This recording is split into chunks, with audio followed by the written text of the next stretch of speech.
You're listening to WCOM LP 103.5 FM Carborough and Chapel Hill.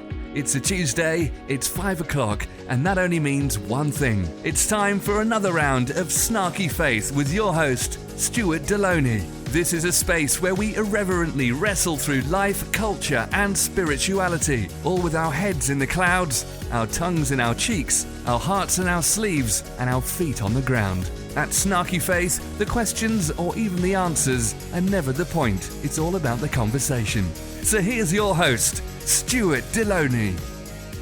Well, good afternoon and welcome to another round of Snarky Faith. I'm your host, Stuart Deloney, and Snarky Faith is radio for the spiritually disenfranchised. If you've had enough of the insanity in Christianity, well, you've come to the right place. Here at Snarky Faith, we're all about finding a sane faith grounded in reality and working to make the world a better place in tangible ways. We're here to call out religious BS, look for better ways forward, and help you realize that you're not crazy. This religious stuff is completely nuts. You can handle your conversations about faith with copious amounts of sarcasm and also a bit of this. Then welcome home. We're glad you're here. This broadcast and all past podcasts can be found at snarkyfaith.com and wherever else you listen to podcasts. We're here, we're there, we're everywhere. Just look for Snarky Faith.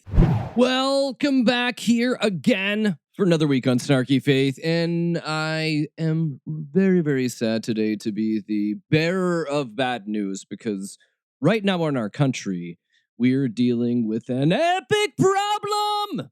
Oh no, oh no, oh no. Because you know Halloween's coming because, oh no, it's the devil's birthday.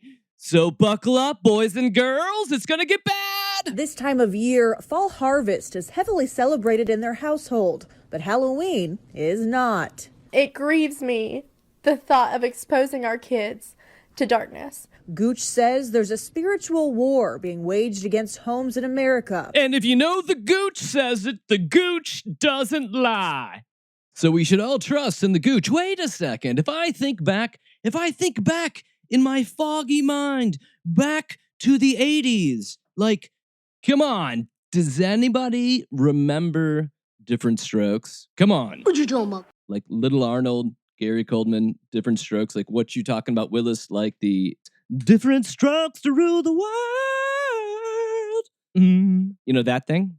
And I will note that I do sing terribly just for us to be able to escape any copyright infringement whatsoever, and has nothing to do with the fact that I am tone deaf and cannot sing.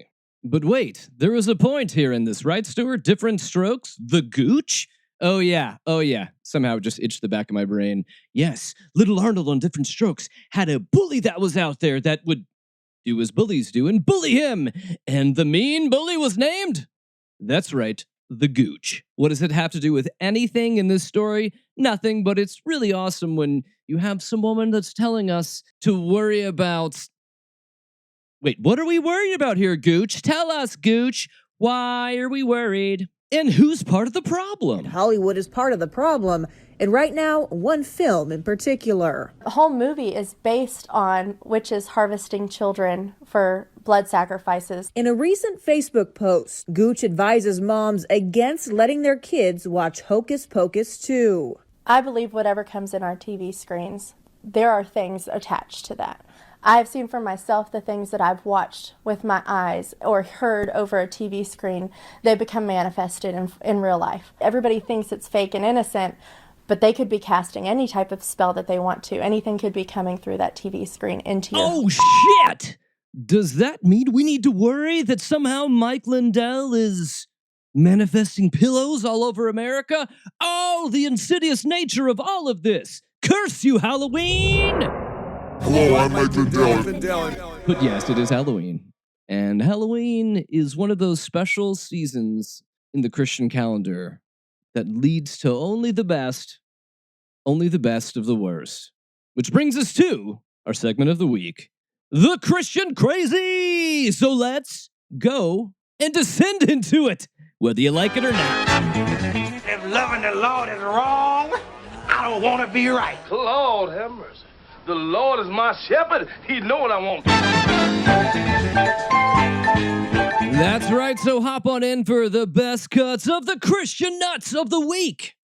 And yes, the only mentions we get of Bette Midler today are Hocus Pocus and There Shall Be No Wind Beneath My Wings. But I do want to feature just a small segment here in the Christian Crazy that is officially crazy, but it's actually a bit of truth. Now, it's not truth that you would necessarily want to nuzzle up to and snuggle up to. No, it's that kind of thing where you have people say the quiet thing out loud and you actually kind of get to see their truth, that kind of thing. You know, when Christians do that. Oh, let's hop on over just to a little snippet of Christian Crazy Truth of the Week, because somebody said it. It's horrible, but at least they're owning up to their own horribleness. In the town of Moscow, Idaho, the fight between church and state is taking a new turn. Residents of this mostly liberal college town are at odds with the pastor of Christ Church, whose mission is to make, quote, Moscow a Christian town. So what does this mean? Well, some basic tenets include the complete submission of women and an unquestioning obedience to authority. Oh! Does that not sound so evangelical? Does that not sound so conservative, right? Okay, again, we're being sarcastic here. You're listening to a show called Snarky Face. So we're featuring this because it's absolutely disgusting. But it is what it is, and that's where Christianity in many places is today. So let's go ahead and start off with faith-healing grifter Guillermo Maldonado. Now, when we try to think about these guys out there that are bragging, they're prophets, they're pastors, and they've got the powers of God to be able to heal things. Now, Guillermo's gonna fill out one of those little squares that I'm pretty sure was not on your spiritual healings bingo card already. So before we begin, think of a body part. Think of a body part that makes the most sense for God to be able to heal. Maybe someone's sick, something else. Think now in your head. Think of a body part now. And I guarantee you, it's not the one that you're going to be hearing about. And then he said, tell the people, I want to create new organs. And I call out all the person that need a gallbladder, new knee, and you know, a lot of people came to the altar. And among those people came a lady that her two breasts, had been removed 17 years ago because of cancer. And I asked her, what do you need from God? He goes, I need my two breasts. She fell on the floor. When she got up, she was screaming. I mean, she had her laughing, rejoicing, crying. And I said, what happened? She goes, I got my two breasts. Oh my goodness. Oh my goodness. You won't believe what happened last night at church, Becky. I went down forward and I was really wanting to ask God. I wanted to ask God to be able to whiten my teeth, like to whiten my smile so I can be the best me when I'm out there, you know, evangelizing and such. But the Lord overwhelmed me. Yes. Jesus gave me new tits. It was beautiful. I didn't even ask for it. And then the Holy Spirit came along and was kind of like, you want a Brazilian butt lift? Amen. I can't wait to go to the next service when we have vaginal rejuvenation. Praise the Lord. And I'm guessing right now, if you're new to the show, you're probably asking yourself, what the hell did I get myself into? I ask myself that all the time.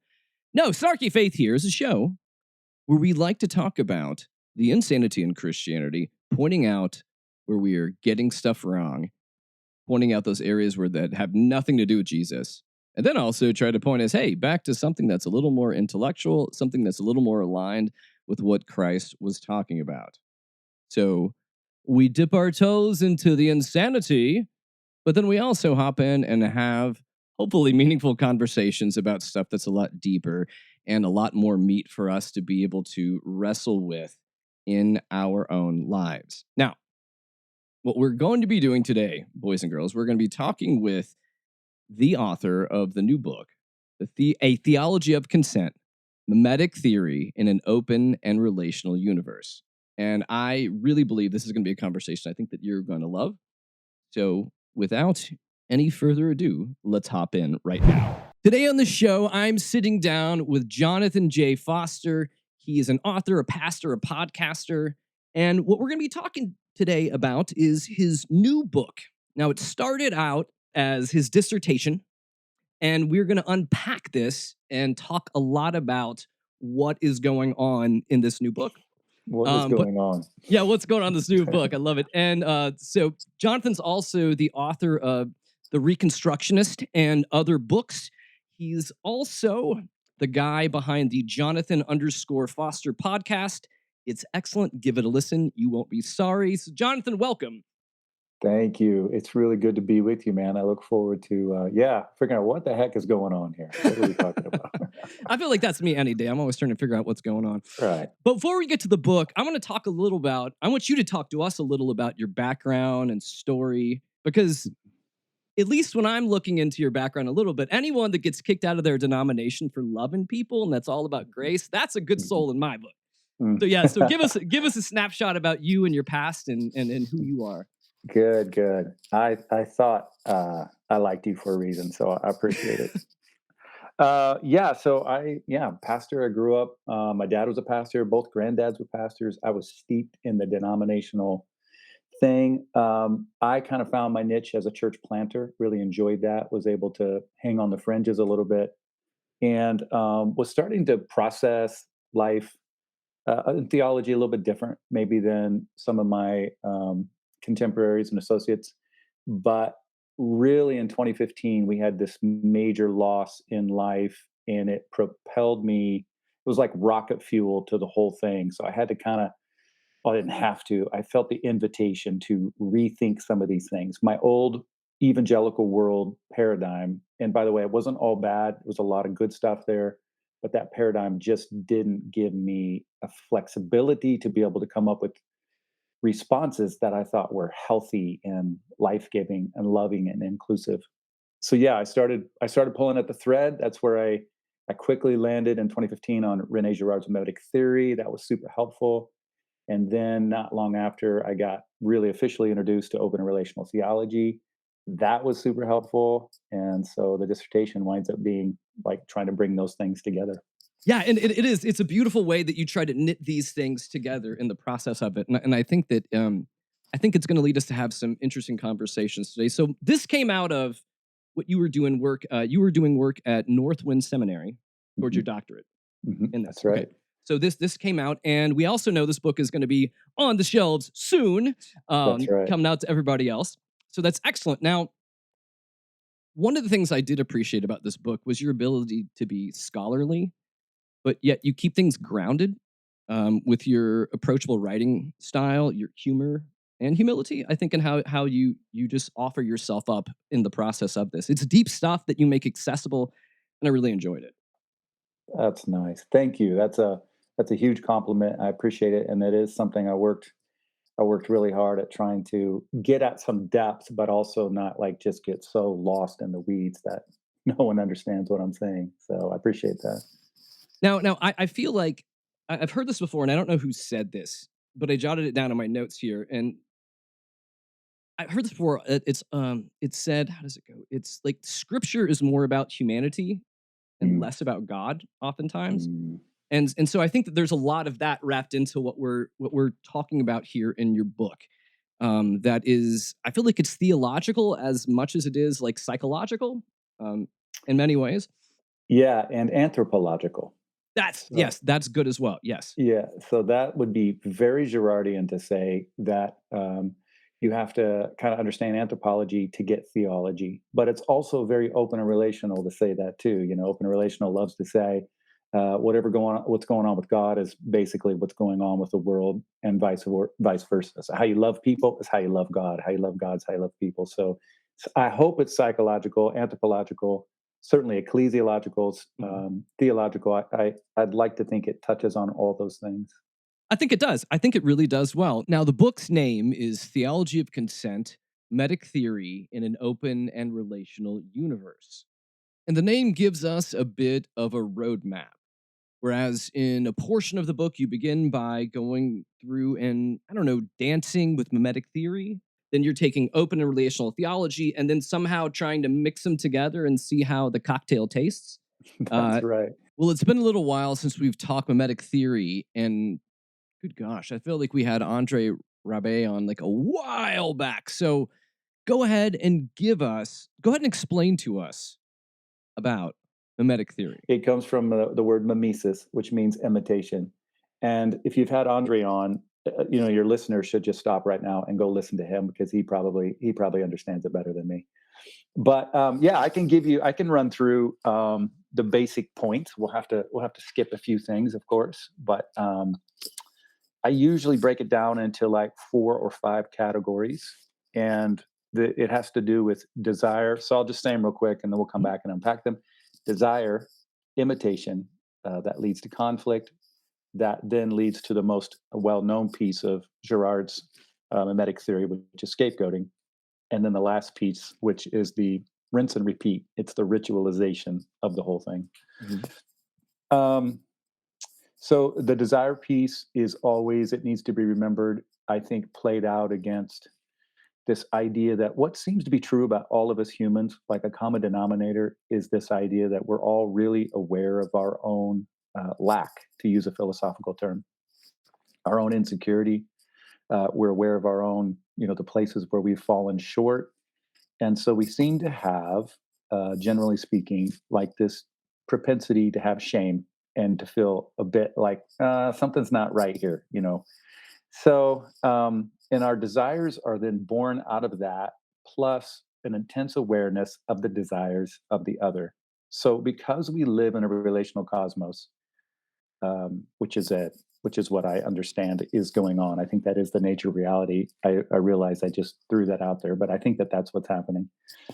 Because we live in a interdependent, entangled relational cosmos, nothing ever happens in a vacuum. So our desires are what the philosopher might say are mediated by the other. So my desire, I don't know what I want till I see what you want. You've got a cool beard. I think now maybe I should have a cool beard.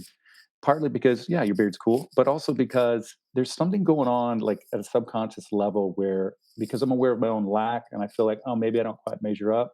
Man, Stuart looks cool. He is obviously a non-lacking subject. Of course, we don't say these words specifically, but this is how we act.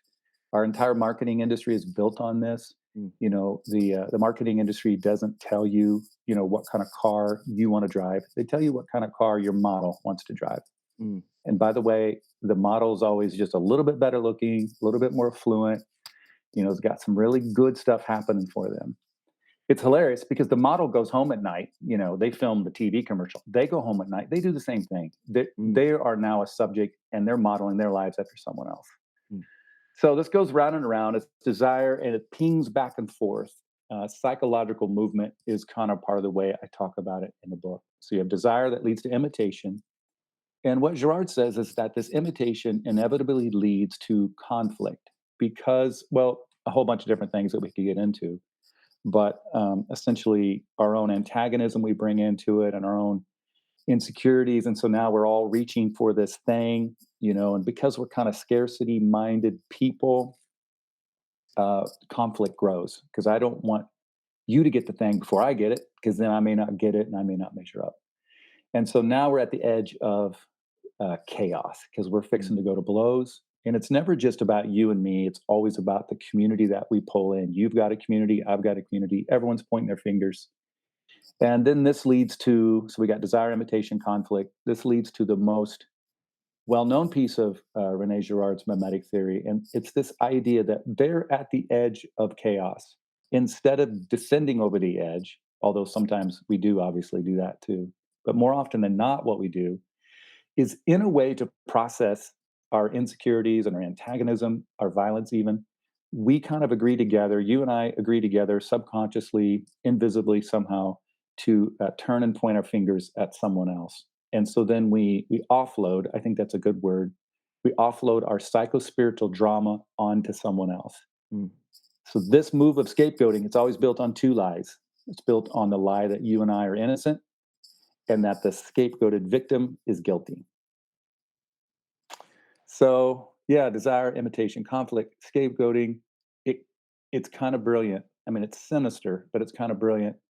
And Girard goes into detail about how we've employed this move and we've created this scapegoating mechanism over time and how culture grows out of it and the ritualization of it. And so that's the last piece, is doing it again, because it works. There's peace, but the peace never lasts. It's a fake peace. And so when the conflict builds back up again, we just re-engage, we start over, we do the whole thing, we add some new liturgy, some new prayers, some new songs, whatever, make it our own, and we do it all over again. So I know that's a lot of stuff in a short amount of time, but that's it kind of in a nutshell. No, I like that. I like that. It's, that idea, like peace. It's kind of like peace through violence, through scapegoating, kind of how we do that. Now, how do you see this? Now, give us some examples of, like in the political sphere. Where do you see this? Give us an example of how this would play out. This plays out all the time. Our entire political atmosphere foundation is built upon scapegoating. We tend to choose our leaders, by the way, whether they're political or religious or anything else. And often, as we know, those things just go hand in hand. We tend to choose our leaders based on their ability to get us to air our grievances and to align with the leader in a way that we scapegoat a victim, such that it makes us feel better, such that it allows us to then kind of unify with the group that we want to unify with. So often it has the best political leaders are those who can get us to be mad at someone. And that's how they create identity. And often that's true with pastors too. And I know there's some good churches and some good pastors for sure, but a lot of American Christianity is built on like being more for against something rather than for something. It's just an easier way to build identity. So all that to say, like an example, and I don't mean any disrespect to Donald Trump because I don't know him personally. Who knows? Maybe he's a good guy. I have no idea. But he's really, really good at being able to channel the grievances of people and then to pick someone that everyone else can then be mad at with him. And it's this, it never stops. Social media, of course, doesn't help. I'm not saying that the liberals are necessarily any better. I'm saying Trump is really, really good at this and or bad at this, depending on how you look at it. It goes on all the time. Yeah, all the time. So us being able to as you begin to delve into this, you talk about that we're in a certain ways, we're kind of stuck in this ideological cycle of where we're at. Now, how do we begin to, once we're able to say, I see this is going on, how do you translate this to how we approach life, religion, God, everything else as after you see it? Yeah, well, that's a great question. Once you see this, you can't unsee it. You begin to notice it all over the place. Well, for Girard, for him, eventually, he returned to his Catholic roots and he began to read the sacred text in a way through this scapegoating lens and realizing that the trajectory of the whole word and all the words led to, what Jesus did and who he was and the kind of person that he was and how he was committed to not gaining peace by condemning the victim. He was committed to gaining peace by standing with the victim. And he is like this incredible historical example, certainly incredibly novel for his day. I mean, no one was doing this. And still to this day, very, very few people have figured out how to do that. Most of all, me. I still struggle with it. So to answer your question, I think there's a lot of ways to do this. It's funny. I've got a little in-person group. We meet a couple of Monday nights a month, and we've been the last few weeks. My talk has been overcoming the mimetic shadow. Okay. And we go for like an hour and a half, and we never exhaust all of it. So I'll throw a few things out there without trying to go the whole rest of the show talking about this. But one thing I think is being self-aware, just being aware that whatever tension I'm feeling, I can't really totally blame entirely the other person because I'm bringing all of my own agitation and frustration. And so when I'm getting upset at the other person, often it's because I'm seeing my own issues in the other person. I'm projecting my stuff onto them. And nothing, frankly, gets me as, angry as when I see my own issues in the other person. So that's really hard to do. And it takes a lot. Well, it's easy to do. It's hard to admit. It's hard to, be vulnerable. So I think self-awareness is one thing. And then the other thing I'll say, there's 100.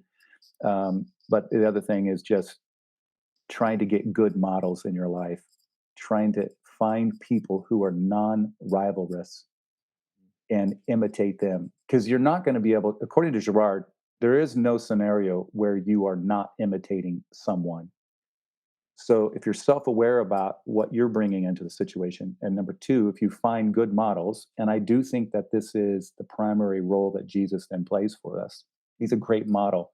And he's got this relationship with his Father God that doesn't seem to be rivalrous. It seems to be very, healthy and close and like Papa Father and relational. So I think those are two things: self-aware and pick good models. Now, I love how you did that because we're taking that one side. Now we're going to swing it over to the open and relational theology, which is all about Papa now. That's from right. your example there. So, That's right. yeah, good transition on your own there. So yes, I want you to then speak a little bit about open and relational theology, and kind of unpacking what is that. Yeah, it's such a different thing than mimetic theory. Girard was this anthropological. The whole thing is about humanity and how we've built culture on violence. And open and relational is just asking different questions, giving different responses, and it's a much bigger concept. So I usually start talking about the relational part first. What I think is true, I think the nature of reality is telling us that everything is entangled and interconnected. Scientifically, we've known this for at least 100 years now, since theory of relativity and quantum mechanics. We are hopelessly interconnected when you begin to look at those things. It's not a substance-based universe. It's a relationship-based universe. It's not an exception-based universe. It's a exemplification. In other words, you don't come from somewhere else. Like there is no real objective point for you to figure out the world. You come from the world. And so what's going on with you is what's going on with the world. What's going on with the world is what's going on with the universe. What open and relational does, it says not only that, but what's going on with the universe and the world and you is also what's going on with God. And I love that piece of it. It's deeply committed to keeping the divine in a very entangled, interactive thing, very relational, such that in a relationship, people respond genuinely. So God, in this view, is responding genuinely to us. There's a ton of implications, but I'll go with one of them, which leads us to the open part. That is that if God is genuinely responding, what it means is that God doesn't necessarily know what the future is. Because if the future was already predetermined, he or she or it would just be pointless. I mean, they wouldn't even be invested in anything. They would already know how it's going to go.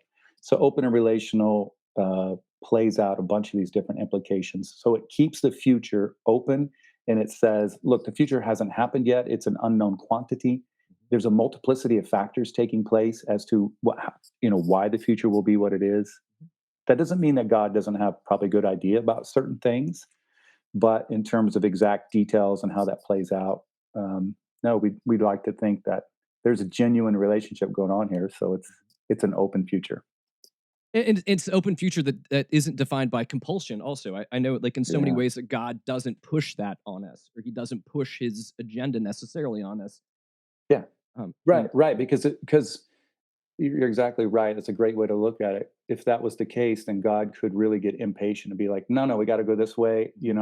You had your time. I gave you a few options. You didn't take it. So now, he steps in space and time and, grabs us and puts us in the right spot. What open and relational says is that love, that's antithetical to love. Love doesn't control. And so there's real random chance, real choices, our decisions matter. All that stuff plays into it. And it's pretty fascinating. Now, I think you mentioned this in the book too. You mentioned that like this dichotomy between these two different ideas too. That there's loving God and a God of love. Can you unpack a little of those? Yeah, thanks for picking that up. I do think it's a subtle difference between the idea of we have a loving God versus a God of love. So, a loving God would be this thing where we have a God who at any given time can reach down to the lowest part of where we are, at any given time can descend down into the depths and be with us. Someone who we could say, yeah, really is a friend of sinners, really is close to the brokenhearted. Yes, those things are true. A God of love is already there. He's already descended. It has never left. There's never been a space where a God of love hasn't been. And so it kind of begins to delineate between those two. And it really is it's a subtle but a huge difference, because a God of love then is compelled, required. It's a part, that may not be the best word. It's a part of God's essence to be in relationship with us constantly. And so therefore he can't choose to not be in relationship. And I find that for me was a helpful way to I thought that was something healthy that we needed to highlight. Now, as put on your pastor hat now, switch off from doctor hat to pastor hat. Now, tease out how those two different things look out in practice between people walking out, loving, just having that viewpoint of there's a God of love versus a loving God. Yeah, that's a good. So what I think is that your idea of who God is winds up influencing how you interact with people. So if you have a loving God, you can be loving, but you also could potentially be, and I'm not saying like necessarily the listener is necessarily doing this. I'm just trying to point out the differences. I think it's super interesting. So if you have a loving God idea, you can want to be a loving person, but normally the way this plays out is there's always a moment when you get to pull the love back. There's always a moment when your love becomes conditional. You expect the other to meet up to a certain expectation. That's the way that is the bedrock of Americanized Christianity. I started to say for good or for bad, but it's for bad. Yeah. So there's no reason to say that phrase. So a loving God is great. You can be loving, but you could also not be loving. You could choose not to be loving because you see that your God is doing that. A God of love person decides, okay, the primary thing about my life, which is what I hope is true of me, is what I'm pursuing, is just love, period. And love is presence. I write somewhere else that love is presence, and by our presence, so we love. My kids don't have to do anything. They don't to have my love. I mean, I was shocked as a newborn when our firstborn. I wasn't shocked as a newborn. Well, I probably was shocked as a newborn. Come to think of it, I don't remember. No, I was shocked as a new father when our first kid was born. How like immediately I felt this unbelievable sense of love. She didn't have to do anything. I mean, she was ugly and naked and scrawny. It didn't matter. And I recognized right away how vulnerable I was, which, by the way, is a whole nother tangent to go on. But yeah, it's identifying with love first and pursuing that, and then not making it conditional. Because if it's conditional, it's not love. No, you're right about that. That ends up. I've grown up around conservative circles in the past where you end up having like, well, I'm telling you the truth in love, which I'm always like, but wait, why doesn't that never feel like love at all to me? I think Right. that doesn't even make sense. Yeah. but it maybe prints on a T-shirt well for folks. But Right. yeah, Right. yeah. No, but I love. Yeah, you're right about that though, and I think that I know that's a different tangent. We don't have to go down, but that ingredient of vulnerability Mm. makes everything different. You know, that ingredient of vulnerability means I have skin in the game too. Yeah. And It I means do. yeah. Well, sorry to interrupt you. I do think it's possible, and I'm saying this because of what I've felt too, not just because I'm trying to judge others. Um, I do think it's possible that that fear of vulnerability is the thing that drives us to, the loving part, loving God versus a God of love. Because then we get to hedge our bets a little bit. We can always pull out if we need to. Mhm.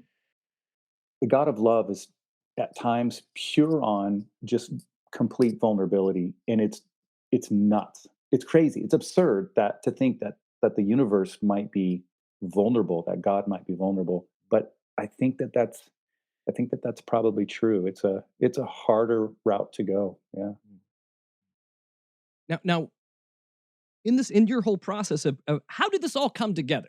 Like when did you go like I have this idea for this, I have this idea for this, and of course they're going to go together. So what was the process of you being able to pull these two after picking threads and tying these threads together? Then Well, it still remains to be seen whether people actually think that they do go together. So folks will have to read the book to decide for themselves. But I think I started with these two uh, different paradigms, Mhm. in part because they were both so helpful for me. I found so much life and insight for me, and also as I was working through them with others, I found certain lights were going on, and there were a lot of people thinking, "Oh, this makes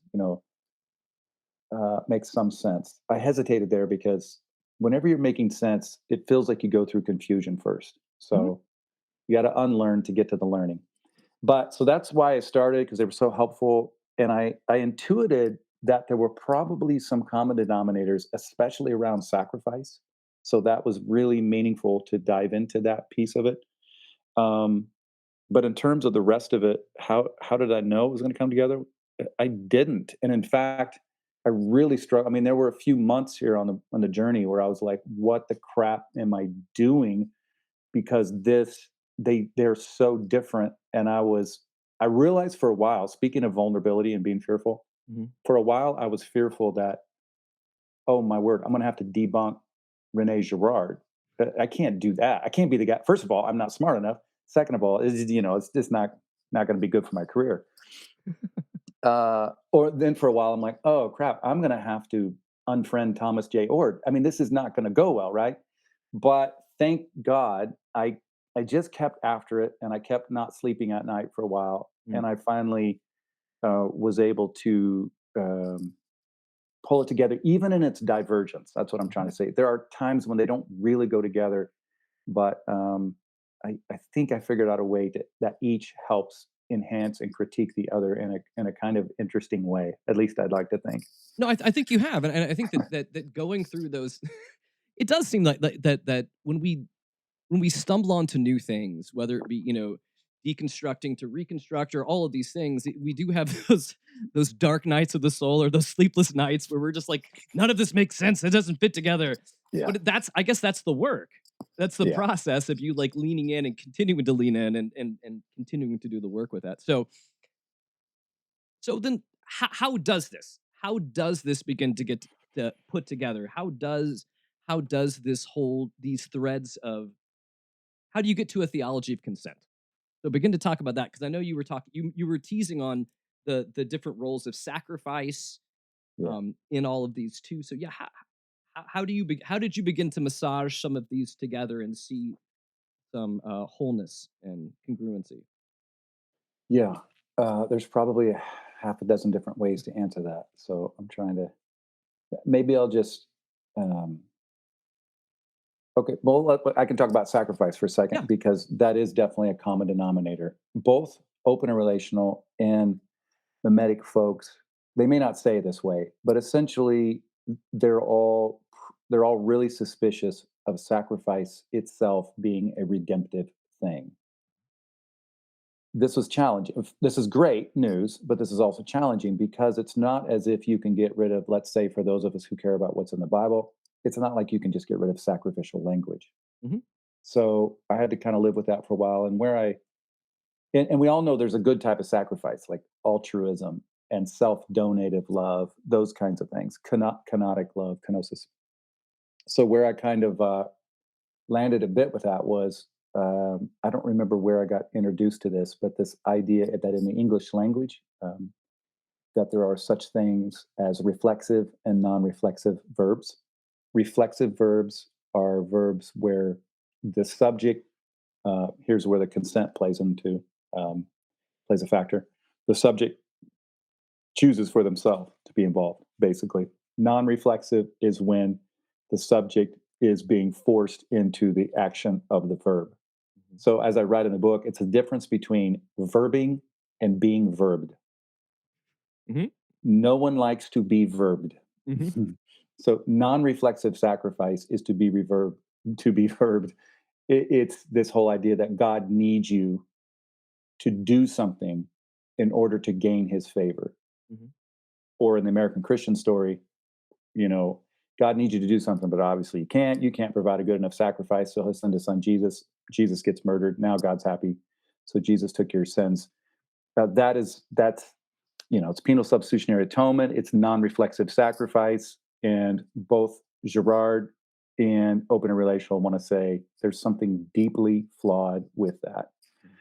But reflexive sacrifice, that is the name of the game. That's all about consent. That's all about agency and autonomy and me saying, I get to choose.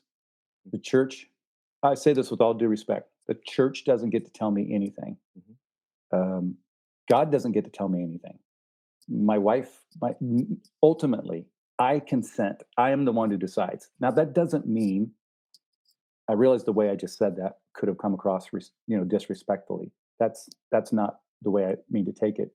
It's just a way to try to empower. I think love is constantly trying to empower us in the way that I would love to empower my children, and hope that I have. And I hope that they know I believe in them, even when they're making a mistake. I'm not going to force, my will upon them.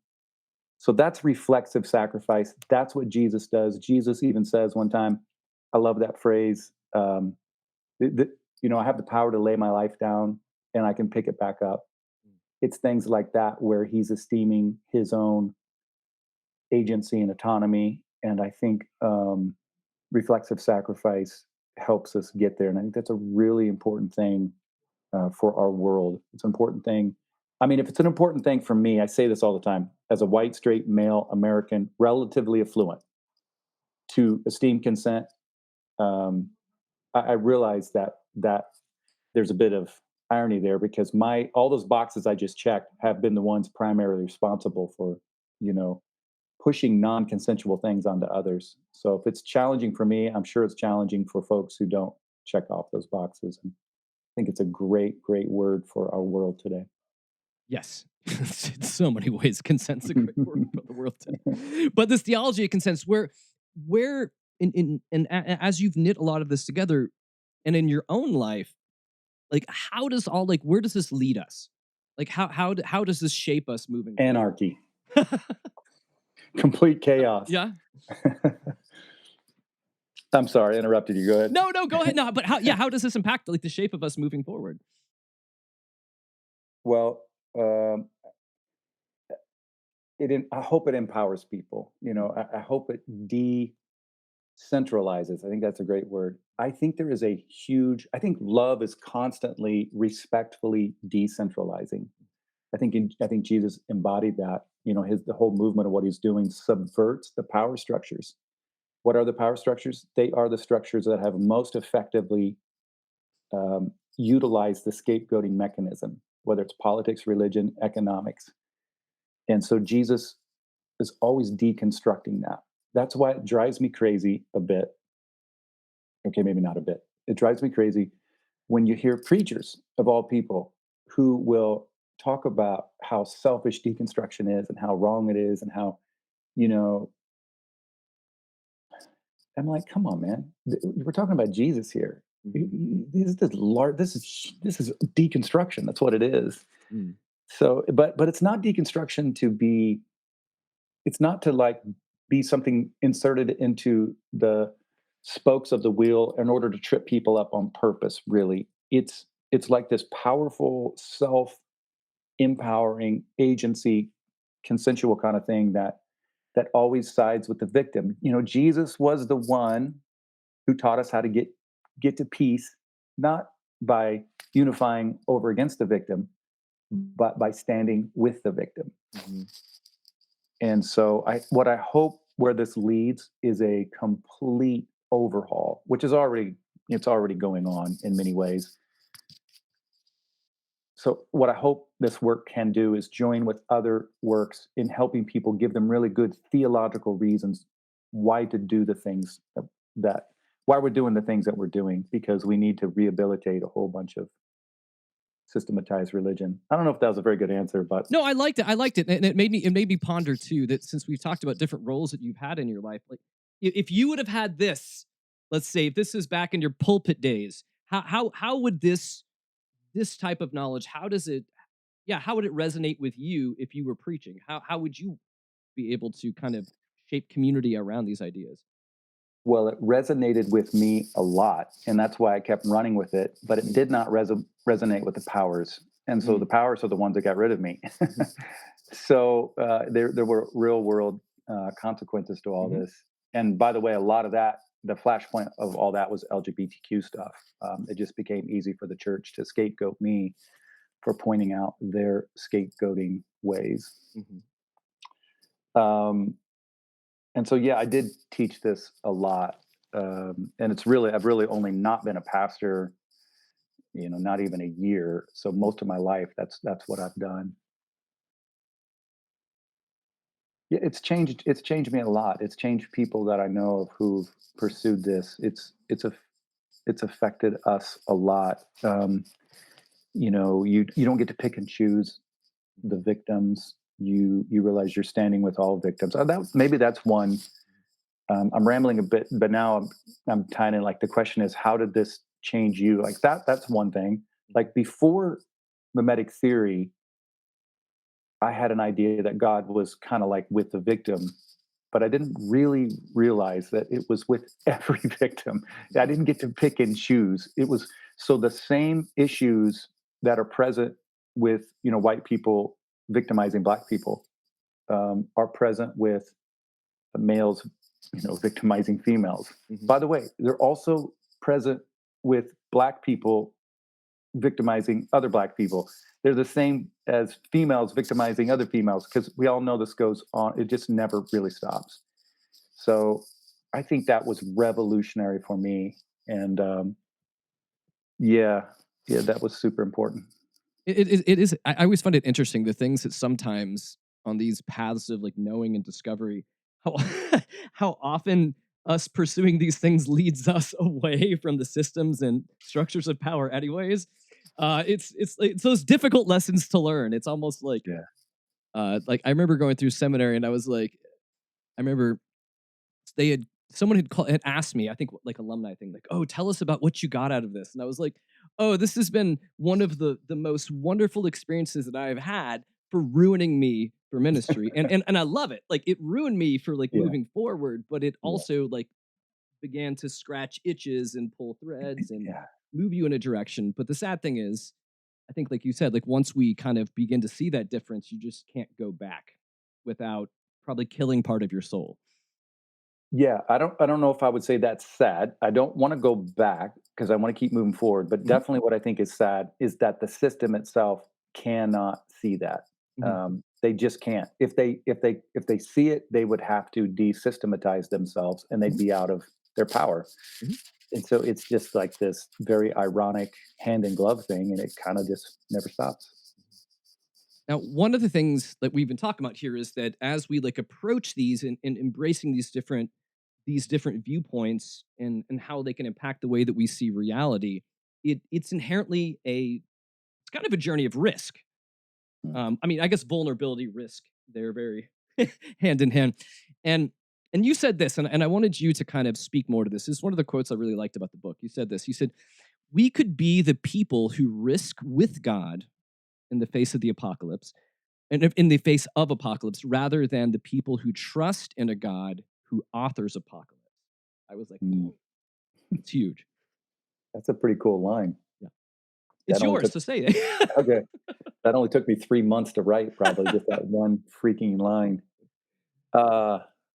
Yeah, so what's the question? What am I thinking? So yeah, I want you to unpack that statement a bit. Just unpack that a bit, where you talk about, being a people who risk with God in the face of apocalypse, rather than a people who trust in a God who authors apocalypse.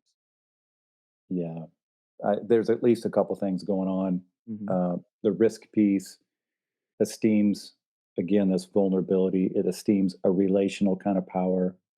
That's a big piece of this. It's the difference between authoritative power and relational power. And open and relational folks want to say that relational power ultimately is stronger than authoritative power. You know, you can tell someone what to do, but if you show them what to do, or you're with them when they're doing it, and you both together, suffer the consequences, that's a much more long-lasting kind of power. So, but it's risky. You got to be really willing to enter it into folks to do that. And it's, to me, it's all about love. I don't think, if love is actually true, it's a risk. If it's not a risk, then it's not love, because then it's controlling. And so I think that seems to make some kind of sense. And then the second piece of that is the apocalypse part. The Christians have been saying for quite some time, at least the predominant voice has been saying for quite some time, that it's only a matter of time before the world goes to hell in a handbasket, and that God needs that to happen, or maybe wants that to happen, or that's the way to read the book of Revelation, which is horrible when you really pause and think about that. Like, as if Jesus came the first time as this peaceful Messiah, the Prince of Peace, but the second time he's coming back, he's like, well, that first time, obviously that didn't work. I'm coming back now on a war horse, kicking butt, taking names. It doesn't make any sense if you get to say God wants there to be an apocalypse. I don't think that that's the case. I do think an apocalypse, in the colloquial sense we use the word apocalypse, might happen, but it's not going to be because God, needs it to happen. It's going to be because we haven't figured out how to order our societies around anything other than scapegoating violence. And the way to that is to risk. It's, to forgive, which is a huge risk, is to give our lives away in reflexive sacrifice. It's huge risk. It's all vulnerability. And I think that's part of the reason why I'm not so good at it, because I don't want to be vulnerable. I'd rather be in control, I think that's that's all of us. That's all of us. That's all of us. But I think that, over time we begin to realize that it ends up being poisonous too. And especially that cycle, the cycle of violence that you were talking about, scapegoating and violence. And it's endless, it's exhausting. And it ends up kind of leaving us about as useful as going on a trip on a Ferris wheel. Where are we going to go? Exactly where we are now. We're not, this is not the best vehicle for moving forward. There you go. That's a good way of saying it. Yeah. Well, Jonathan, thank you. Thank you for being a part of this today. Now, if people want to find this book, where do they go? Is it Amazon and everywhere else we want to look for this? Where can people go and buy this book? All fine digital retailers everywhere. It's called Theology of Consent, Mimetic Theory in an Open and Relational Universe. And it is a wonderful read. Jonathan Foster, thank you so much for being on here today. And if people want to find you, you want to go looking for Jonathan, what do they need to do? Well, I like to hike a lot. So if they go into the mountains and they just start yelling my name, they might find me. Okay. But if they don't want to do that, they can go online to jonathanfosteronline.com. That's the easiest way to connect with me. Good. Because otherwise, I think we're going to have a bunch of people just screaming Jonathan to random mountains. And it may work. In retrospect, that's not a very good idea. There's a risk there. There's a risk in this. It's going to be really vulnerable. Yeah.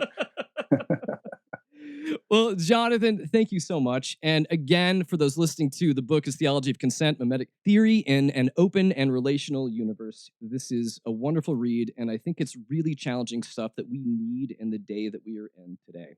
And I'm excited to see where the book goes, man. And I'd love to have you back on again to talk about all sorts of things, because the book made my mind go in so many different ways. I loved it. I really appreciate that. It's been a lot of fun. Yeah, let's do it again. Awesome. Thank you so much. All right, man. Well, that's all I've got this hour. Much thanks to Jonathan Foster for hanging out with us for this past hour and talking about his new book.